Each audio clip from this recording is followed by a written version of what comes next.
কেরালাতে বৃষ্টি হয়নি বলে সব গাছ যেন কিরকম মরে যাচ্ছে। সকালবেলায় ঘুম থেকে উঠে আমার চোখ যায় ফুল গাছের দিকে। ফুল গাছের পাতাগুলোর যেন কিরকম একটা লাল হয়ে গেছে, তাই কাছে গিয়ে দেখছি যে আর গাছটা তো মরে যাওয়ার মতো অবস্থা হয়ে গেছে, কারণ এখন আকাশে বৃষ্টি নেই আর আমরাও কয়েকদিন ধরে পানি দিই নেই। আর আমরা তো কাজের মধ্যে থাকি, তাই পানি দেওয়ার অতটা সময় পাইনি। তাই সকালবেলায় একটা বালতি নিয়ে ট্যাপে চলে এলাম এক বালতি পানি নেওয়ার জন্য। এক বালতি পানি নিয়ে আমি যাবো এবার ফুল গাছের কাছে, কারণ যেমনই হোক ফুল গাছটাকে মরতে দিলে হবে না, কারণ অনেক সুন্দর ফুল ফুটেছে। আর আমরা তো সব সময় কাজের মধ্যে থাকি, এই জন্য ফুল গাছটাকে পানি দিতে পারিনি। তবে এই রুমে যতদিন থাকবো ততদিন এইভাবে পানি দিয়ে ফুল গাছটাকে আমরা বাঁচিয়ে রেখে দেবো। আর কেরালাতে যে এত রৌদ্র গরম করছে যে সব গাছ আস্তে আস্তে মরে যাচ্ছে, কারণ এখন অনেক দিন হয়ে গেল বৃষ্টি হয়নি। আর এই ডালটায় 5টা আম ছিল, তার মধ্যে একটা আম আবার খারাপ হয়ে গেছে। আর গাছের যত আম সব এইভাবেই নষ্ট হয়ে যাচ্ছে। সকালবেলা জামা ভিজিয়ে দিতে দিয়েছি,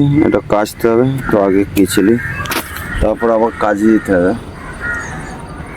তো এখন বাজে 7:56, হাতে 4 মিনিট টাইম আছে, কাজটা তাড়াতাড়ি শেষ করতে হবে। তাই আর বেশি দেরি না করে আমি জামা আর প্যান্টটাকে কাচতে শুরু করলাম, কারণ এটা হচ্ছে আমার কাজের জামা প্যান্ট, এটাকে পরে আবার কালকে কাজে যেতে হবে। তো এখন বাজে 8টা আর আমি যাচ্ছি এখন কাজের সাইডের দিকে। তো এইখানেই ব্লগটা শেষ করলাম। সবাই ভালো থেকো, সুস্থ থেকো, আবার দেখা হবে।